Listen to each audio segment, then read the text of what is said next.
여러분, 성경에서 가장 드라마틱한 책이 무엇인지 아십니까? 누군가 죽었다가 살아나고 나병이 한순간에 깨끗해지고 기름 한 병이 수백 병이 되고 왕이 기도했더니 수명이 15년 연장되고 13만 5천 명의 군대가 하룻밤 사이에 전멸하는 이 모든 일이 단 한 권의 책 안에서 벌어집니다. 바로 열왕기하입니다. 그런데 이상한 것이 있습니다. 열왕기하를 읽다 보면 어느 순간 이런 생각이 드시니까 이 왕들 이름이 다 비슷비슷하고 누가 악한 왕이고 누가 선한 왕인지 헷갈린다. 무슨 메시지를 붙잡아야 하는지 모르겠다. 그런 경험 있으십니까?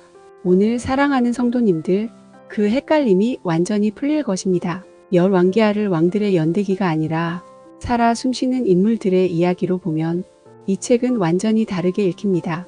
오늘 우리는 열왕기하에 등장하는 핵심 인물 4명을 중심으로 하나님께서 역사 속에서 어떻게 일하셨는지, 그리고 그 메시지가 2026년 오늘을 사는 우리에게 어떻게 적용되는지 함께 보겠습니다. 네 인물이 누구냐 하면 첫 번째는 엘리사입니다. 두 번째는 나아만 장군입니다. 세 번째는 히스기야 왕입니다. 네 번째는 요시야 왕입니다. 이 네 사람의 이야기를 통해서 열왕기하 전체의 흐름과 핵심 메시지가 명확하게 정리될 것입니다. 그리고 영상 마지막에는 많은 분들이 모르고 지나치시는 열왕기하의 가장 충격적인 결말, 그 결말이 왜 우리에게 소망이 되는지 말씀드리겠습니다. 절대 끄지 마시고 끝까지 함께해 주십시오. 첫 번째로 엘리사 이야기입니다.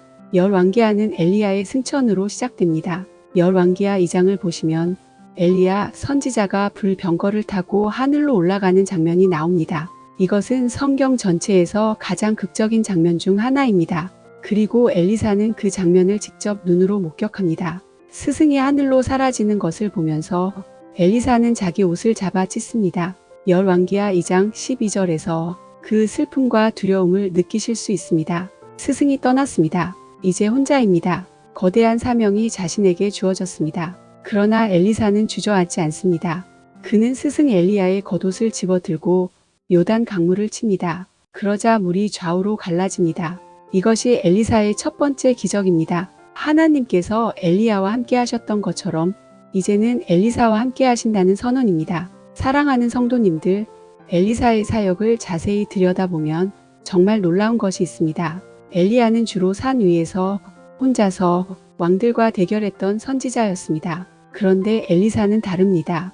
엘리사는 들판에서, 집에서, 거리에서 평범한 사람들 곁에서 사역했습니다.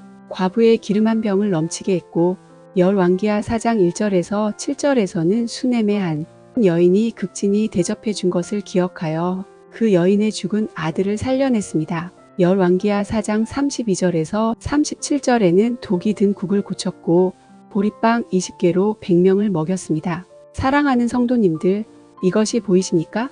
엘리사가 행한 기적들은 예수님의 기적들과 너무나 닮아 있습니다. 죽은 자를 살리고 적은 것으로 많은 사람을 먹이고 병자를 고치는 이 패턴, 열왕기하는 이미 예수 그리스도를 예표하고 있었던 것입니다.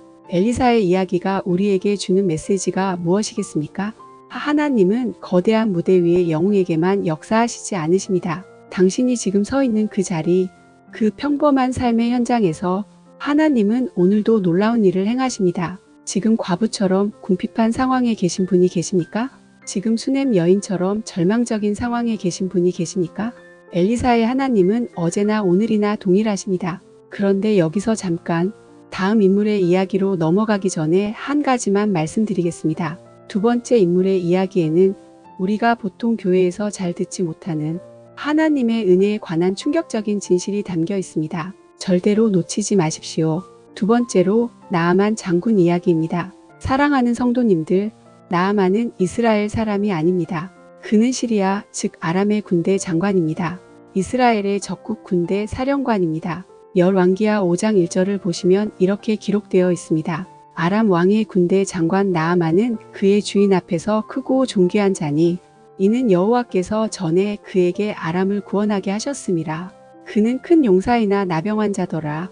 여기서 놀라운 것이 있습니다. 하나님께서 이스라엘의 적장을 통해 아람을 구원하게 하셨다고 말씀합니다. 이것이 무슨 뜻이겠습니까? 하나님의 주권은 이스라엘 울타리 안에만 있지 않다는 것입니다. 하나님은 온 세상의 주권자이십니다. 나아만은 모든 것을 가졌습니다. 권력, 명예, 재물, 군사적 성공. 그러나 한 가지를 감출 수 없었습니다. 나병이었습니다. 그런데 나아만의 집에 이스라엘에서 포로로 잡혀온 어린 소녀 하나가 있었습니다. 이름도 나오지 않는 이 소녀가 말합니다. 우리 주인이 사마리아에 계신 선지자 앞에 계셨으면 좋겠나이다. 그가 그 나병을 고치리이다. 열왕기하 5장 3절에는 이름도 없고 고향도 잃고 포로의 신세인 이 어린 소녀가 원수의 장군을 위해 기도하고 길을 열어줍니다. 사랑하는 성도님, 이것이 복음의 원형입니다. 자격 없는 자에게 값없이 주어지는 은혜, 바로 그것입니다. 나아만은 엘리사에게 찾아갑니다. 그런데 엘리사는 직접 나오지도 않고 사자를 시켜서 전합니다. 요단 강에 가서 7번 몸을 씻으라. 열왕기하 5장 10절에서 나아만은 분노합니다. 내가 생각하기에는 그가 내게로 나와 서서 그의 하나님 여호와의 이름을 부르고 그의 손을 그곳에 흔들어 나병을 고칠까 하였도다. 열왕기하 5장 11절에서 나아만은 어떤 방식을 기대했습니까? 자신의 수준에 맞는 화려하고 극적인 방식이었습니다. 그런데 하나님이 주신 방법은 단순했습니다. 강에 들어가서 7번 씻으라. 사랑하는 성도님들, 우리도 이런 경험 있지 않으십니까? 하나님께 기도할 때 나는 이런 방식으로 응답해 주시기를 원하는데 하나님은 전혀 다른 방식으로 너무 단순한 방법으로 말씀하실 때 실망하거나 무시하고 싶은 마음이 드십니까? 그러나 나아만의 부하들이 설득합니다. 당신의 아버지여, 선지자가 큰 일을 행하라 명하였더라면 행하지 아니하였겠나이까? 하물며 씻어 정결하게 하라 함이리이까? 열왕기하 5장 13절. 나아만이 요단 강에 7번 몸을 닦습니다. 그리고 7번째 나왔을 때 그의 살이 어린아이의 살같이 회복되었습니다. 이것이 바로 열왕기하가 우리에게 주는 두 번째 메시지입니다. 하나님의 은혜는 자격이 있는 자에게 주어지는 것이 아닙니다. 겸손하게 하나님의 방법을 따르는 자에게 주어지는 것입니다. 나아만의 이야기는 신약의 어느 말씀과 연결됩니까? 예수님께서 나사렛 회당에서 설교하실 때 바로 이 나아만을 언급하셨습니다. 누가복음 4장 27절에는 하나님의 구원은 이스라엘 혈통에 제한되지 않으시고 온 인류를 향한 것이라는 것을 열왕기하 이 장면이 이미 예고하고 있었습니다. 자, 이제 세 번째 인물로 넘어갑니다. 이 세 번째 인물은 여러분이 알고 계신 것 같지만 사실 잘 모르시는 분이 대부분입니다. 이 인물의 기도가 역사를 바꿨습니다. 13만 5천 명의 군대를 하룻밤에 무너뜨린 기도, 지금 바로 보여드리겠습니다. 세 번째로 히스기야 왕 이야기입니다. 히스기야 왕은 열왕기하 18장에서 등장합니다. 열왕기하 18장 5절은 이렇게 기록합니다. 히스기야가 이스라엘 하나님 여호와를 의지하였는데 그의 전후 유다 여러 왕 중에 그러한 자가 없었으니 히스기야는 신실했습니다. 그러나 그의 앞에 역사상 가장 강력한 군사 위협이 등장합니다. 바로 아수르의 사네립 왕입니다. 사네립은 이미 이스라엘 북왕국을 완전히 멸망시킨 제국입니다. 그는 유다 왕국, 즉 예루살렘으로 쳐들어와서 심리전을 펼칩니다. 열왕기하 18장 35절에서 아수르 장군 랍사게가 외칩니다. 여러 나라의 신들 중에 누가 자기 나라를 아수르 왕의 손에서 건진 자가 있느냐? 예루살렘을 내 손에서 건지겠느냐? 사랑하는 성도님들, 이 상황을 상상해 보십시오. 전 세계 최강대국의 군대가 예루살렘 성문 앞에 와 있습니다. 협박의 편지가 왕에게 전달됩니다. 항복하라. 너희 하나님도 너희를 구하지 못한다. 이때 히스기야가 어떻게 했는지 아십니까? 그는 그 편지를 받아서 성전에 올라가 하나님 앞에 그 편지를 펴놓고 기도합니다. 열왕기하 19장 14절에서 19절. 하나님이여, 귀를 기울여 들으시옵소서. 눈을 떠서 보시옵소서. 사네립이 살아계신 하나님을 능욕하러 보낸 말을 들으시옵소서. 히스기야는 해결을 사람에게서 구하지 않았습니다. 그는 문제를 하나님 앞에 가져갔습니다. 그날 밤에 무슨 일이 일어났습니까? 열왕기하 19장 35절을 보십시오. 이 밤에 여호와의 사자가 나와서 아수르 진영에서 군사 18만 5천 명을 쳤더니 아침에 일찍이 일어나 보니 다 시체뿐이라 13만 5천 명이 하룻밤 사이에 전멸했습니다.